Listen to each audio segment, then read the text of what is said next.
Assalamualaikum warahmatullahi wabarakatuh. Perkenalkan, nama saya Ahmad Firmansyah di kelas A Palembang, Prodi Agribisnis Universitas Sriwijaya. Saya di sini akan membahas sustainability dalam agribisnis, tren atau kebutuhan. Halo teman-teman, apa kabar? Coba deh bayangkan, setiap pagi banyak dari kita sarapan dengan telur. Entah digoreng, direbus, atau dibuat telur dadar. Tapi, pernahkah kita mikir perjalanan panjang apa yang sudah dilalui telur itu sebelum sampai ke meja makan kita? Telur bukan sekedar makanan bergizi tinggi yang kaya protein. Lebih dari itu, telur adalah hasil kerja panjang para peternak, sistem agribisnis, dan tentu saja lingkungan. Artinya, kalau lingkungan terganggu, telur yang setiap hari kita nikmati bisa jadi tidak akan tersedia sebanyak sekarang. Agribisnis itu sendiri adalah seluruh rangkaian kegiatan, mulai dari penyediaan input, proses produksi, pengolahan, hingga pemasaran produk. Pada telur, berarti dari penyediaan bibit ayam, pakan, kandang, air, hingga distribusi ke pasar dan akhirnya dibeli oleh konsumen. Sementara itu, sustainability atau keberlanjutan berarti peternak tidak hanya memikirkan keuntungan jangka pendek, tetapi juga harus memperhatikan kelestarian lingkungan, kesehatan hewan, kesejahteraan peternak, dan keberlangsungan usaha untuk jangka panjang. Jadi pertanyaannya, apakah sustainability dalam agribisnis telur hanya sekadar tren yang terdengar keren, atau memang sebuah kebutuhan yang tidak bisa ditawar lagi? Mari kita bahas. Faktor lingkungan yang berpengaruh. Peternakan ayam petelur ternyata sangat erat kaitannya dengan kondisi lingkungan. Ada beberapa faktor penting yang berpengaruh langsung terhadap produksi telur. Di antaranya, yang pertama, iklim dan cuaca. Ayam petelur sangat sensitif terhadap suhu dan kelembapan. Jika terlalu panas, ayam mudah stres. Stres ini menyebabkan nafsu makan turun, ayam jadi malas bertelur, bahkan bisa menurunkan produksi sampai 30%. Sebaliknya, jika terlalu lembab, penyakit seperti flu burung lebih mudah menyebar. 2. Kualitas air dan pakan. Air merupakan kebutuhan vital bagi ayam. Jika kualitas air buruk, misalnya tercemar bakteri atau limbah, ayam bisa terserang penyakit. Begitu juga dengan pakan.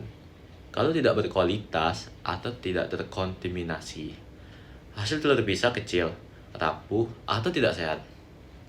Yang ketiga, kesehatan dan kebersihan lingkungan kandang. Lingkungan kandang yang kotor menjadi sarang penyakit.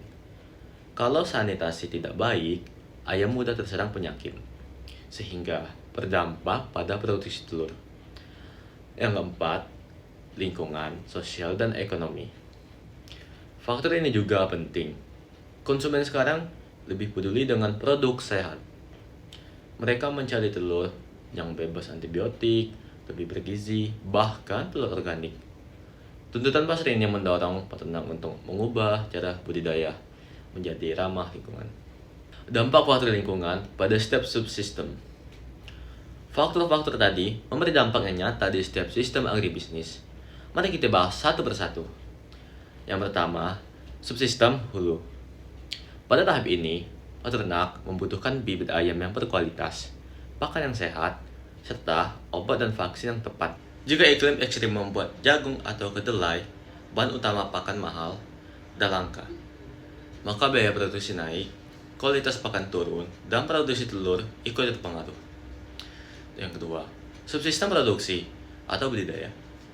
Disinilah peran lingkungan paling terasa. Ketika musim kemarau panjang, suhu yang terlalu panas membuat ayam stres.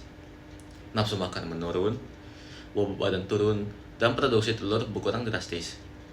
Dan sebaliknya, di musim hujan dengan kelembapan tinggi, penyakit pernapasan lebih mudah menyerang ayam. Kalau tidak ditangani cepat, bisa menimbulkan kerugian besar bagi peternak. Dan yang ketiga, subsistem pengolahan atau agroindustri. Telur adalah produk yang sifatnya cepat rusak. Tanpa penanganan yang higienis, telur mudah busuk. Faktor kelembapan udara sangat berpengaruh. dengan teknologi sederhana seperti mesin pendingin atau penggunaan kemasan ramah lingkungan, kualitas telur bisa dipertahankan lebih lama. Dan yang keempat, subsistem pemasaran dan konsumsi. Saat ini, pasar semakin cerdas. Konsumen tidak hanya membeli telur berdasarkan harga, tetapi juga memperhatikan kualitas dan asal-usulnya. Produk seperti telur, omega 3, telur organik, dan telur bebas kandang mulai diminati. Di pasar internasional, produk peternakan yang tidak ramah lingkungan sering ditolak. Artinya, sustainability sudah jadi syarat mutlak, bukan lagi pilihan. Kesimpulan tak aja kan? Dari semua penjelasan tadi, kita bisa disimpulkan bahwa sustainability dalam agribisnis telur bukanlah sekedar tren sesaat, melainkan sebuah kenyataan. Tanpa pengolahan lingkungan yang baik, ayam bisa stres, produksi turun, kualitas telur menurun, dan peternak mengalami kerugian. Sebaliknya, dengan peternakan yang berkelanjutan, kualitas telur terjaga, peternakan lebih sejahtera, konsumen lebih puas, dan lingkungan tetap lestari. Lalu, apa yang bisa kita lakukan? Yang pertama, dukunglah produk telur yang sehat dan ramah lingkungan. Yang kedua, jangan buang makanan, karena di balik sebuah telur ada biaya, tenaga, dan sumber daya alam yang dipakai. Dan yang ketiga, hargai kerja keras peternak. Jangan memilih produk yang berkelanjutan, bukan hanya yang paling murah. Ingat, sebuah telur yang kita makan hari ini adalah hasil kerja panjang dari peternak dan lingkungan.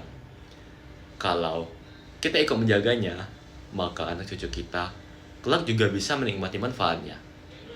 Jadi sekali lagi, sustainability dalam agribisnis telur jelas bukan sekedar tren, melainkan kebutuhan. Terima kasih sudah menyimak. Semoga kita semua bisa ikut berkontribusi menjaga pertanian dan peternakan berkelanjutan di Indonesia.